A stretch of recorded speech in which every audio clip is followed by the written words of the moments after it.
सबसे पहले उन्होंने मेरे घर को किराए पर लिया और इसके बाद बिना मुझे बताए अपना कार्यालय बना दिया। जब हमने इस बात पर आपत्ति जताई तो सांसद महोदय ने मुझे धमकी दी और मकान पर अवैध कब्जा कर लिया। यह शिकायत थी गर्दनी बाग के रहने वाले विनोद बिहारी लाल की और जिसके आधार पर 1995 में सांसद पप्पू यादव के खिलाफ उन्होंने मुकदमा दर्ज कराया था। और अब इसी मामले में 31 साल बाद पूर्णिया से निर्दलीय सांसद पप्पू यादव की गिरफ्तारी हुई है। 6 फरवरी की रात पप्पू यादव को पटना स्थित उनके निजी आवास से गिरफ्तार किया गया। पप्पू यादव ने आरोप लगाए कि गिरफ्तार करने के बाद उनको गोली मार दी जाएगी। गिरफ्तारी के पहले और बाद में रात भर समर्थकों का हंगामा चलता रहा और उठता रहा एक सवाल कि आखिर क्यों पप्पू यादव को 31 साल पुराने मामले में गिरफ्तार करने की जरूरत पड़ी।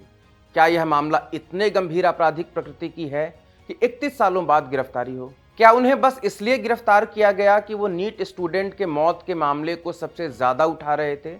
तो आज इस पूरे मामले पर बात करेंगे। नमस्कार, मेरा नाम है ऋषिकेश और आप देख रहे हैं खबरगांव। 6 फरवरी की रात करीब 12 बजे के करीब पप्पू यादव को पटना के मंदिर स्थित उनके निजी आवास से गिरफ्तार किया गया। सिटी एसपी भानु प्रताप के नेतृत्व में रात करीब 10:30 बजे से उनके आवास की घेराबंदी शुरू कर दी गई थी। लगभग 100 से भी ज्यादा पुलिसकर्मी उनके आवास के बाहर खड़े थे। पुलिस ने पप्पू यादव को गिरफ्तारी वारंट दिखाते हुए उन्हें गिरफ्तारी देने के लिए रिक्वेस्ट किया। इस दौरान पप्पू यादव भी आनाकानी करते रहे और अधिकारियों के साथ समर्थकों की बहस होती रही। पप्पू यादव ने कहा कि वो रात को कहीं भी नहीं जाएंगे, उन्हें हाउस अरेस्ट कर सीधे कोर्ट में पेश किया जाए। सुबह ही जाओ, आप अपने हालात कर दिए नहीं तो आप सुबह बैठे रहिए, यहीं बैठे रहिए। हाउस अरेस्ट करके रखिए, चलेंगे कोर्ट में, कोर्ट जो करे, कोर्ट को जो करना होगा। नहीं सर, हम लोग साथ में ही रहेंगे, साथ में हाँ तो हम सुबह ही जाएंगे सर। अभी 11 बजे रात में नहीं, 11 बजे रात में नहीं, क्योंकि ये लॉ भी नहीं कहता किसी भी कीमत कोई लॉ इसमें रात और दिन की बात नहीं है ना, है। आप यहाँ सुबह में आप यहाँ रहिए, आपको लगता हो हाउस अरेस्ट कर लीजिए, करते हैं। सुबह में यहाँ से हमको कोर्ट ले चले, हम कोर्ट के लिए तो आए हैं। मगर पुलिस किसी भी कीमत पर उन्हें गिरफ्तार करना चाहती थी। आखिरकार 2 घंटे के हाई वोल्टेज ड्रामा के बाद उन्हें गिरफ्तार किया गया।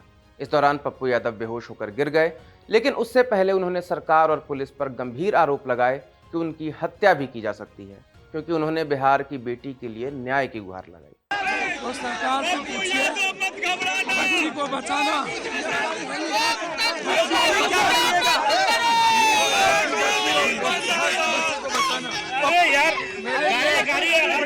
गोली खाने के बराबर।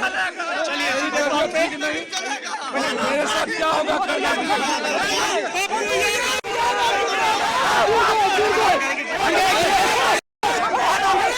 दरअसल पप्पू यादव की गिरफ्तारी 31 साल पुराने केस में हुई है।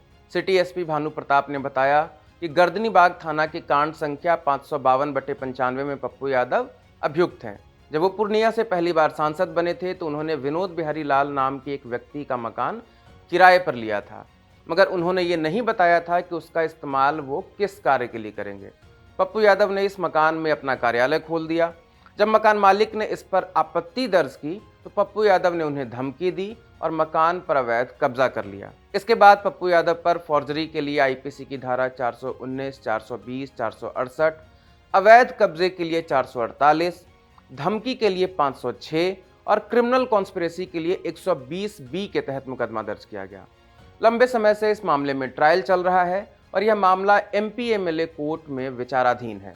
पप्पू यादव और 2 अन्य आरोपी शैलेंद्र प्रसाद और चंद्रनारायण प्रसाद को बार बार कोर्ट में पेश होने के लिए समन जारी किए गए, लेकिन वे लगातार अनुपस्थित रहे। बार बार कोर्ट में पेश न होने के कारण इसे जमानत शर्तों का उल्लंघन माना गया। कोर्ट ने गिरफ्तारी वारंट जारी किया, जिसके आधार पर 6 फरवरी 2026 की रात पटना पुलिस ने उनकी गिरफ्तारी की। 1995 है, 1995 का एक मामला है जो पूर्ववर्ती जो आईपीसी थी बीएनएस के स्थान पर 419, 420, 468, 448, 506 और 120B इसके तहत गिरफ्तारी सुनिश्चित की जा रही है। यही है। ये किस थाने का मामला है?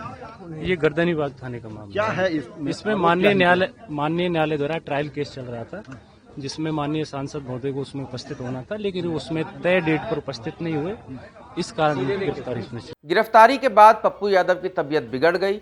इसके बाद पुलिस उन्हें IGIMS अस्पताल लेकर गई, जहां मेडिकल जांच के बाद उनको भर्ती कराया गया। उन्हें IGIMS में सलाइन भी चढ़ाया गया। इसके बाद पुलिस उन्हें PMCH भी लेकर गई। मेडिकली फिट होने पर पप्पू यादव की कोर्ट में पेशी भी होनी थी, जो प्रक्रिया अभी आगे नहीं बढ़ पाई है। अब बात उस थ्योरी की जिसे पप्पू यादव की गिरफ्तारी का कारण बताया जा रहा है। पप्पू यादव नीट एस्पायरेंट छात्रा की मौत पर सबसे ज्यादा सक्रिय थे। 11 जनवरी को पटना के शंभू गर्ल्स हॉस्टल में रहकर नीट की तैयारी कर रही एक छात्रा की मौत हो गई। परिजन बलात्कार का आरोप लगाते हुए दोषियों को गिरफ्तार कर फांसी की सजा की मांग कर रहे हैं। मेडिकल रिपोर्ट में भी इस तथ्य को खारिज नहीं किया गया है। पप्पू यादव ने गंभीर आरोप लगाए थे कि शंभू गर्ल्स हॉस्टल से लड़कियों को देह व्यापार के लिए सप्लाई किया जाता है। उन्होंने कहा कि कई हॉस्टल से लड़कियों ने उनसे संपर्क किया और बताया कि हॉस्टल में ऐसी गतिविधियां चल रही हैं। उन्होंने दावा किया था कि इस मामले में एक बीजेपी नेता या मंत्री के बेटे का भी हाथ है। उन्होंने कहा कि मेरे पास कई नेता मंत्री की खबर है, एक दिन सबकी पोल खोलूंगा। उन्होंने संसद के बाहर प्रदर्शन करते हुए भी यही आरोप दोहराया था। इस दौरान वो सरकार पर भी हमलावर रहे और सम्राट चौधरी को लगातार निशाने पर रखा। तो ये एक थ्योरी है कि वो जिस तरह से हमलावर थे, उन्हें डराने या चुप कराने के मकसद से उनकी गिरफ्तारी कराई गई है। अब सवाल एक सांसद के विशेषाधिकार का भी उठता है। पप्पू यादव के फेसबुक अकाउंट पर देर रात एक पोस्ट किया गया। बहुत शानदार बिहार पुलिस, हम नीट छात्रा न्याय की लड़ाई लड़े, बिहार पुलिस के पेट में दर्द हो गया। माननीय लोकसभा अध्यक्ष ओम बिरला जी और देश के माननीय गृह मंत्री अमित शाह जी, देख लीजिए किस तरह बिहार की पुलिस मुझे मारने आई थी, मगर बेईमानों की कारगुजारियों को बेनकाब करके रहेंगे। जेल भेजो या फांसी दो, पप्पू यादव रुकेगा नहीं। पप्पू यादव ने लोकसभा स्पीकर ओम बिरला को टैग किया था, तो क्या बिहार पुलिस के लिए यह आवश्यक था कि वो ओम बिरला से पप्पू यादव की गिरफ्तारी की स्वीकृति लेते? तो ऐसा नहीं है। सांसद को सिविल ऑफेंस में गिरफ्तार करने से पहले पुलिस या जांच एजेंसियों के लिए यह आवश्यक हो जाता है कि लोकसभा स्पीकर या राज्यसभा के चेयरमैन को पूर्व में सूचित कर इसकी स्वीकृति लें।